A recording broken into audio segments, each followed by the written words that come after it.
Have you ever felt that someone around you simply doesn't resonate with your joy? That their smile looks real, but something deep inside tells you otherwise? Sometimes it's just a quick glance, a single word that feels off, a subtle gesture, almost invisible, yet enough for your instinct to scream, "Something's not right here." Carl Jung, one of the greatest thinkers of the human mind, once said that every soul carries a shadow, the hidden side we try to suppress, but that always reveals itself in our relationships. And it's that very shadow that often disguises itself as friendship, empathy, or even affection. Today, you're going to understand the 8 psychological and spiritual signs that show when someone is hiding hostile feelings behind a mask of friendship. Pay close attention until the very end, because the 7th sign is the most deceptive of all, and it may forever change the way you see certain people. Before we begin, I invite you to subscribe and turn on notifications, because in the upcoming videos, we'll dive even deeper into the teachings of Carl Jung, the Bible, and human behavior. Now take a deep breath, and let's begin.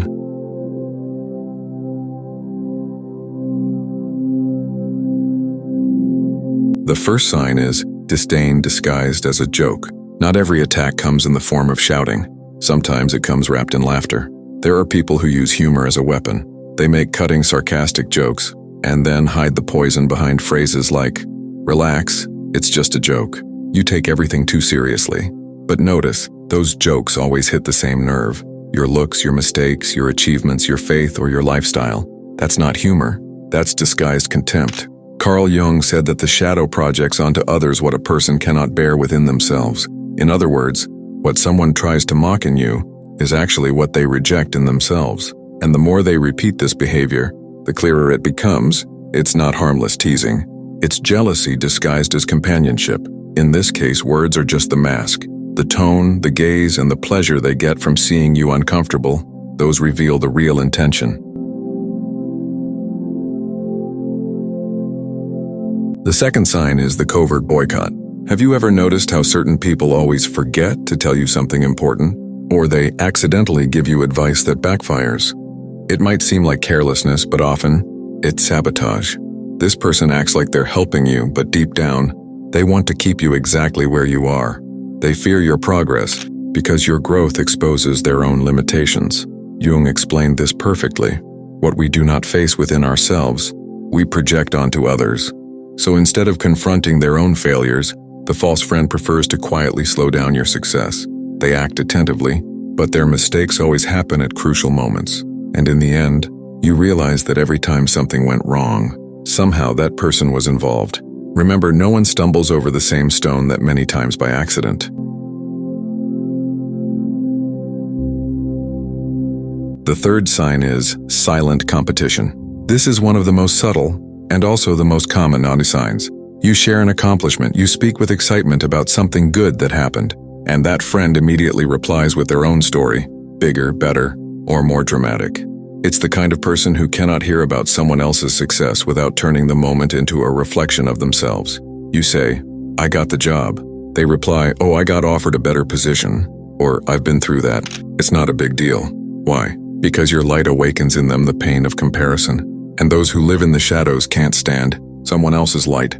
Jung said that unresolved competition is born from a wounded ego. Those who can't accept their own incompleteness are always trying to prove their superiority. It's a silent rivalry, played out through conversations, body language, even through compliments.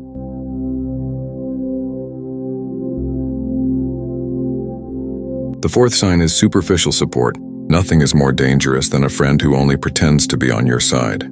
You notice it in the moments you need them most. When pain strikes, they disappear. When you win, they fake a smile in them, but there's no warmth in it. It's that automatic, mechanical type of support. No emotion, no presence. These are the people who say, "I'm here for you," but emotionally, they never are. Carl Jung described this as ego dissociation, a disconnection from the true self that makes genuine connection impossible. Someone who's detached from themselves cannot truly celebrate your victory, or even feel your pain, and your body senses it. You feel the emptiness in their words, the hug that lacks energy, the congratulations that ring hollow. Everything seems fine on the surface, but something deep down doesn't flow. That's the sign. Their affection is an illusion, and their friendship is a facade.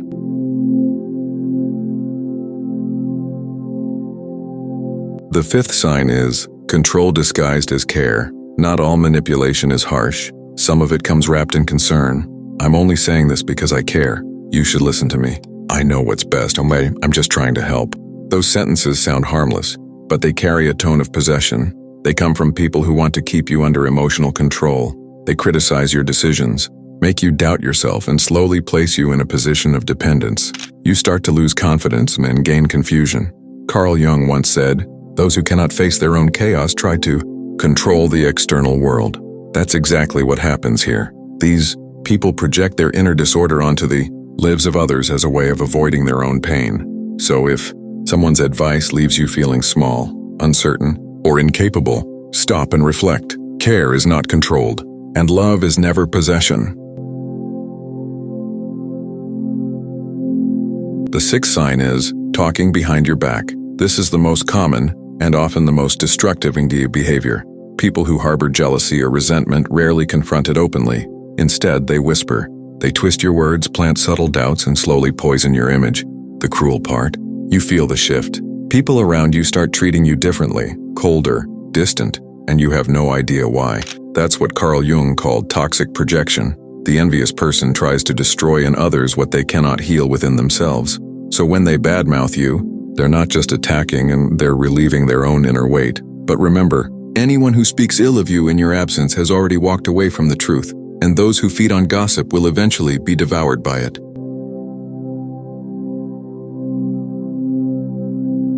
The seventh sign is the inability to celebrate your victories. This one is almost impossible to hide. When someone truly likes you, their joy is genuine. It vibrates, it spreads, it lights up the room. But those who envy you react with coldness, indifference, or discomfort. You see the lifeless smile, the distant look, the urge to change the subject, or even worse, the comparison. Oh, anyone could have done that, but someone else did it better. Those are attempts to shrink your success to ease their wounded ego. According to Jung, this behavior appears when someone else's success acts as a mirror of one's own frustration. The envious person doesn't hate your victory. They hate being reminded of their own failures. The more you grow, the harder it becomes for them to hide it. So here's the lesson. Never shrink yourself to fit someone else's small view of the world. The light that blinds those who live in darkness is the same light that guides those seeking truth. The eighth sign is the language of the unconscious body that always speaks. No matter how hard someone tries to hide what they feel, their body betrays them. It's the avoided eye contact, the forced smile, the change in tone when you talk about something good, the cold touch, the tense hands, the closed posture. These are unconscious signals that slip through the cracks. Carl Jung said, "Until you make the unconscious conscious, it will direct your life, and you will call it fate." In other words, the body speaks what the mind tries to deny, and when you learn to observe, you realize energy never lies. If your heart feels uneasy around someone, don't ignore it. That discomfort is not paranoia, it's discernment. Trust that inner voice. It's the radar of your soul. Now, ask yourself, have you seen any of these signs in someone close to you?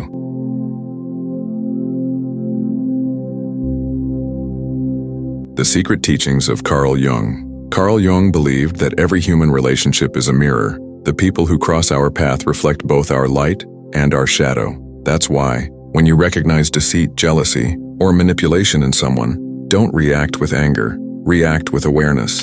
True growth happens when you see the darkness but choose not to become it. That's when the power shifts. The envious remain trapped in their own shadow, while you rise in truth. So if today you recognized some of these signs in someone near you, don't fight back. Step away quietly, with peace and wisdom. Don't wish them harm, because as Jung said, what you resist persists. What you accept transforms. Forgive them, but keep your distance. The peace you protect is worth more than any friendship that poisons your soul. If this video spoke to you, share it with someone who also needs to wake up to these signs. Many people live surrounded by false friends without even realizing. Awareness is the first step toward emotional and spiritual freedom. We'll see each other in the next video, where we'll talk about how to protect your energy from people who drain your light. Until then, stay strong, stay aware, and stay guided by the truth. Amen.